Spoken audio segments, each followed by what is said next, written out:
Hi friends, నేను మీ డిచేంద్రాని. ఈరోజు మరి ఇంట్రెస్టింగ్ టాపిక్తో మీ ముందుకు రావడం అయితే జరిగింది. చాలామంది అనుభవించుంటారు దీన్ని ఖచ్చితంగా.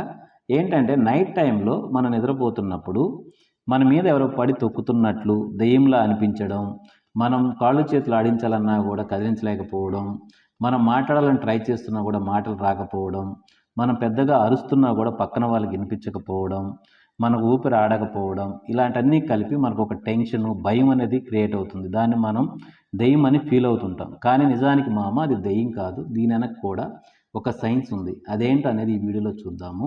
వీడియోలోకి వెళ్ళే ముందు మన ఛానల్ ఫస్ట్ టైం చూస్తున్న వారైతే ఒక చిన్న లైక్ చేసి సబ్స్క్రైబ్ చేసుకోండి. ఇది నిజానికి దెయ్యం కాదు. దీన్ని సైన్స్లో స్లీపింగ్ పారాలిసిస్ అని అంటారు.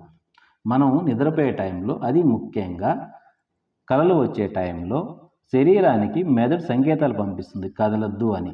కానీ అది రక్షణ కోసం అయినప్పటికీ కొన్ని సందర్భాల్లో ఏం జరుగుతుందంటే మెదడు మెలకువగా ఉంటుంది, మన శరీరం మాత్రం నిద్రలో ఉంటుంది. దీన్నే మనము అర్ధ నిద్ర అని అంటాము. ఈ స్థితిలో ఏమవుతుందంటే కాళ్ళు చేతులు కదలకుండా పోవడం, మన మీద ఎవరో పడి తొక్కుతున్నట్లు అనిపిస్తుంది. ఈ భయాలన్నీ కలిపి తలలో స్టార్ట్ అయినప్పుడు మెదడు మనల్ని ఒక ఊహాలోకానికి తీసుకెళ్తుంది.